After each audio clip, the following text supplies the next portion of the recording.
A partir de este momento, las informaciones que son noticia toman el protagonismo. Comienza Informe RCR. Muy buenos días, sean bienvenidos a este su Informe RCR en su emisión matutina. Trabajaremos para ustedes en la Gerencia General de la Estación, Jaime Nestares, en la Gerencia de Producción, Wilix Arcaya, en la coordinación y producción de este espacio, Génesis Rodríguez y Mario Villarreal, en los controles, mi queridísimo César Arteaga, y frente al micrófono, Helen Machado. Recuerden que nos pueden seguir a través de nuestras distintas plataformas digitales, en Twitter, @RCR750, en nuestra página web, rcr750.com, la radio que se ve, y en nuestro canal en YouTube, RCR750. De inmediato comenzamos con las noticias más destacadas del momento. El presidente interino Juan Guaidó propondrá este jueves a los países del mundo acciones contra dictaduras durante su participación en la cumbre por la democracia organizada por el presidente norteamericano Joe Biden. Así lo aseguró en sus redes sociales. El mandatario encargado informó que una delegación de 10 personas, encabezada por Carlos Vecchio, representará a Venezuela en dicho encuentro. Ayúdanos a alzar la voz sumándote a la campaña #SatDemocracia y que el mundo nos ayude a luchar por elecciones libres y salvar a Venezuela, escribió Guaidó en su cuenta en Twitter. Entre tanto, la presidenta del Consejo de Enfermeras de Caracas, Ana Rosario Contreras, quien forma parte de la delegación de Venezuela, que participará en la cumbre por la democracia, convocó a los trabajadores a renovar la lucha por la libertad en nuestro país. En este momento estamos llamados a solicitar no solamente las reivindicaciones salariales, que con este régimen no lo vamos a lograr. Este es un momento de la clase trabajadora que tenemos que sumar esfuerzo, que tenemos que enfocarnos y no dejarnos aprisionar por la desesperanza. Hoy es el momento de la lucha y hoy los trabajadores venezolanos hemos sido aguerridos y por eso es una convocatoria a los hermanos de clase y de lucha. Yo creo que este es un momento de que levantemos la victoria, las banderas de victoria y avancemos a la reconquista de la libertad. Y eso es un llamado que tiene que hacerse a cada uno de los venezolanos que estamos en el país y que decidimos no abandonar Venezuela. Venezuela necesita hombres y mujeres empoderadas, hombres y mujeres conscientes de que para arrebatar al régimen que hoy oprime a este pueblo, que hoy nos viola derechos políticos, derechos sociales, derechos civiles, necesitamos un pueblo empoderado. Porque si los de abajo nos movemos, los de arriba tienen que caer. Muchísimas gracias, Andrés. En otras noticias, el Tribunal Supremo de Justicia, bajo control del oficialismo, desestimó este miércoles la solicitud de revisión constitucional que interpuso Freddy Superlano, quien resultó electo como gobernador de Barinas, pero no fue proclamado por la orden de la Sala Electoral de la máxima instancia judicial. La Sala Constitucional consideró que no ha lugar el recurso que introdujo Superlano el pasado 3 de diciembre contra la orden dictada por la Sala Electoral, así como contra la suspensión de la proclamación del vencedor. El tribunal ordenó la repetición de las elecciones en Barinas luego de recibir una acción de amparo constitucional interpuesta por Adolfo Superlano. Este último alegó una violación de derechos constitucionales, entre otras cosas, porque Freddy Superlano se presentó aunque estaba inhabilitado. Sin embargo, ni el ente electoral ni el candidato estaban notificados sobre la inhabilitación. Por su parte, el dirigente nacional de la Causa R, Andrés Velázquez, indicó que lo ocurrido el 21 de noviembre que ocurrió en el estado de Barinas, pone en evidencia que no es posible participar como sea en eventos electorales organizados por el régimen de Nicolás Maduro. Por eso es que cuando hablamos entonces de establecer una ruta posible hacia la recuperación del país, la libertad y la democracia, no basta con venderle a la gente espejitos, lo que llaman fiestas o festivales electorales, y después, ¡plof!, echado el globo, y entonces salen a responsabilizar a la gente de los fracasos, como el planteamiento de simplificarle al régimen las cosas poniendo o dándole lectura al 21 de noviembre entre los que participaron y los abstencionistas. No, eso le simplifica las cosas a Maduro. No es tan así, porque en dictadura no participar es enviar un mensaje. En dictadura, igualmente, el derecho a no participar de fraudes es también una forma concreta, clara, precisa de protestar, de rechazar. Y por eso es que cuando hablo de simplificarle las cosas a Maduro, terminar diciendo, bueno, que la abstención no nos permitió más o menos y tal, es demasiado fácil. No puede ser, porque al final de cuentas, sencillamente salen reivindicados y se olvidan de darle la lectura correcta a ese casi 80% de ciudadanos que no participaron, que dejaron las mesas electorales vacías. Velázquez futigó el excomisionado presidencial para Relaciones Exteriores Julio Borges por declaraciones pidiendo la disolución del gobierno interino de Juan Guaidó a pesar del apoyo internacional que ha conseguido durante el ejercicio de sus funciones. ¿Cómo afirmar que este gobierno interino no da para luchar contra Maduro? ¿Qué es lo que afirma Julio Borges? Yo creo que Julio Borges se niega a sí mismo, porque él ha sido parte de este gobierno interino durante 2 años. Pero además yo quiero hacer algunos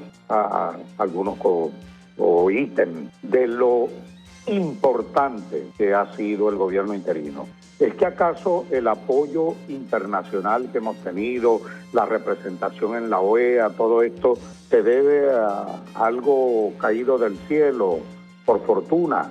No, señor, esto ha sido un trabajo que ha sido hecho precisamente por un conjunto de representantes de ese gobierno interino al frente de cada gobierno en cada país, donde incluso algunos de ellos tienen hasta condición diplomática, y esto no es cualquier cosa para luchar contra una dictadura, contra un régimen totalitario. Entre tanto, el vicepresidente del Partido Socialista Unido de Venezuela, Diosdado Cabello, anunció que están recabando pruebas contra el rector del Consejo Nacional Electoral, Roberto Picón, por violar su condición de funcionario del máximo ente comicial del país.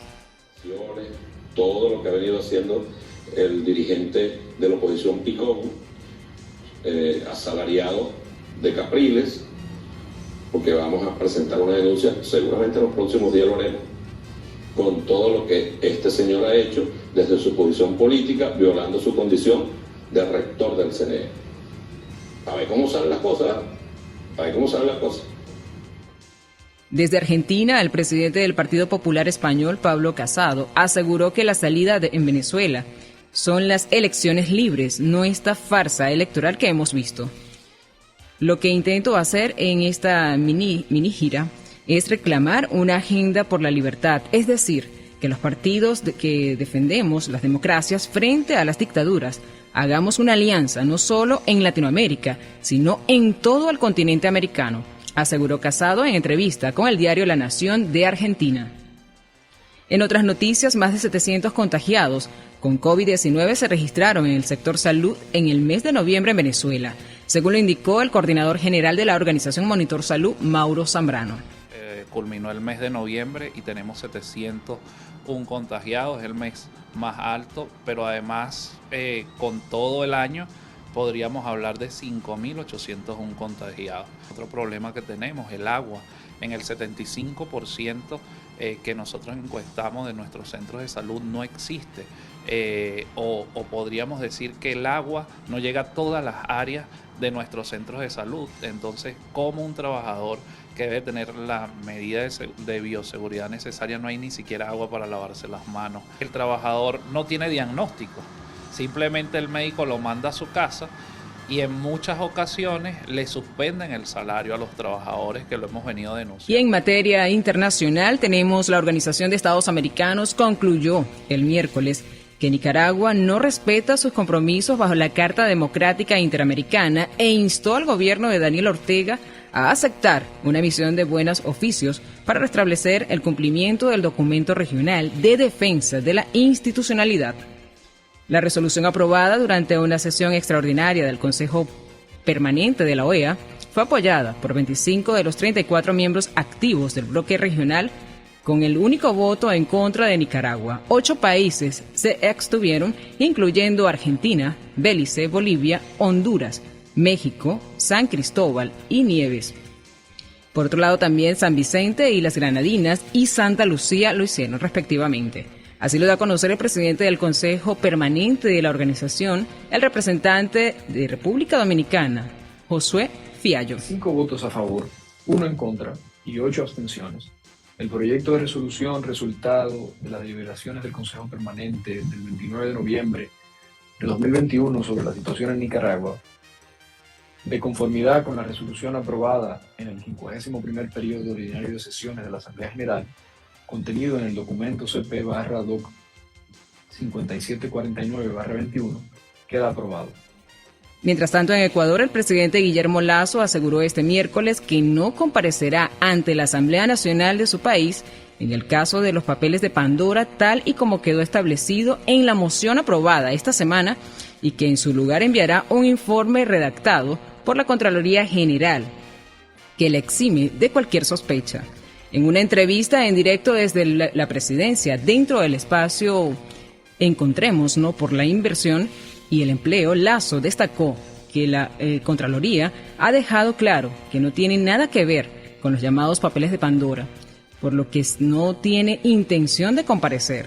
El 7 de diciembre, tras un debate de 5 horas y varias votaciones, la Asamblea Nacional no pudo pasar una moción de destitución contra el presidente presentada por la asamblecista, correísta y de izquierda Paola Cabezas, ni otra de Fernando Cabascango, presidente de la Comisión de Garantías Constitucionales, para obligar a comparecer. Mire, yo mandaré una carta a la Asamblea Nacional y le diré: aquí está el informe de la Contraloría, ¿qué más quiere que le diga? Yo creo que el informe de la Contraloría es contundente y absolutamente claro. Por lo tanto, no hace falta que yo asista a la Asamblea Nacional llevando el oficio de la Contraloría o para repetir el informe del Contralor. Entre tanto, el presidente de Colombia, Iván Duque, instó este miércoles a Estados Unidos a que reduzca la demanda de drogas en su territorio, después de que el año pasado se disparara el consumo en este país y el resto del mundo.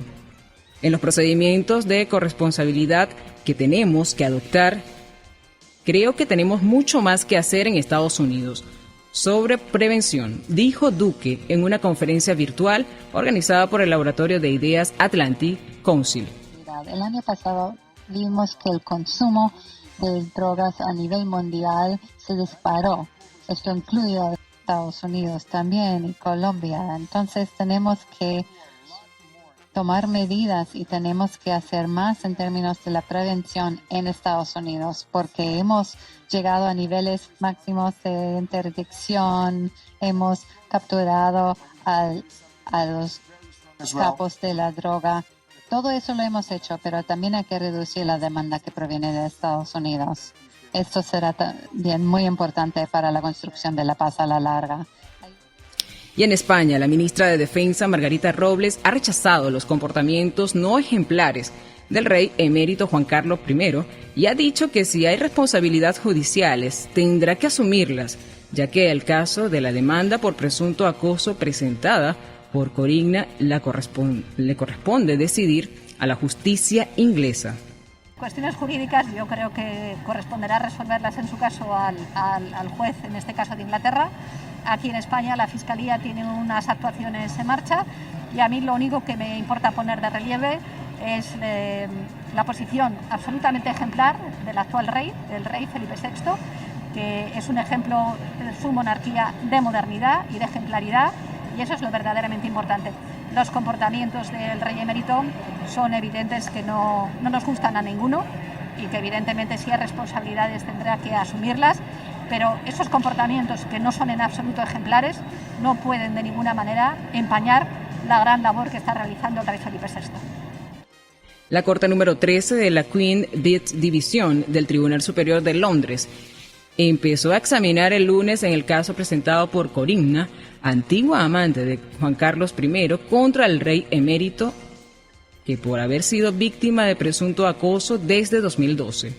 Y por su parte, el presidente de Estados Unidos, Joe Biden, firmó el miércoles una orden ejecutiva para que el gobierno federal dé deje de emitir carbono para 2050, fijándose el objetivo de reducir un 66% las emisiones de gases de efecto invernadero para 2030, además de contar con una flotilla de autos y camiones completamente eléctricos 5 años después.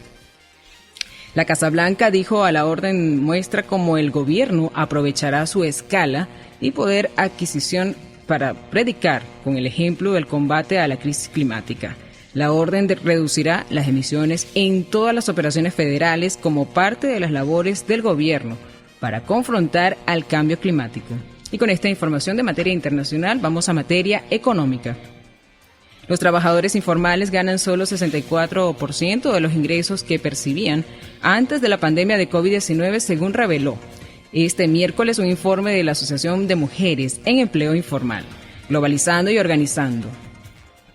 4 de cada 10 personas trabajadoras del hogar, vendedoras, ambulantes y recicladoras ganaban a mediados de 2021 menos del 75% de sus ingresos pre-COVID, añadió el reporte con base en una encuesta en 11 ciudades del mundo, entre ellas la Ciudad de México, Lima y Nueva York. Los precios internacionales del petróleo habrían perdido terreno positivo en horas de la mañana. El WTI de referencia en Estados Unidos se cotizaba en $72.56 el barril, mientras que el Brent de referencia en Europa se ubicaba en $75.82 el barril. Y con esta información de materia económica pasamos a los deportes. Por primera vez en 20 años, el Barcelona se despidió este miércoles de la Liga de Campeones en la fase de grupos, al quedar eliminado después de perder en campo del Bayern Múnich por 3-0. Los tantos de Thomas Müller a los 34 minutos y Leroy Sané a los 43 en la primera parte abrieron la puerta de salida al Barcelona. Tras la reanudación de Jamal Musiala, a los 62 anotó el tercer tanto.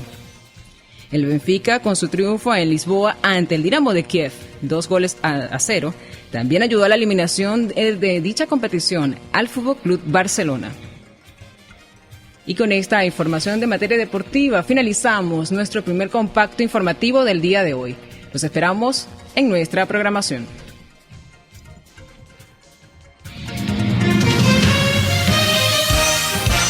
Hasta aquí este compacto noticioso. Manténgase en nuestra sintonía, porque estaremos informándole de la noticia al momento de producirse. RCR 750 AM.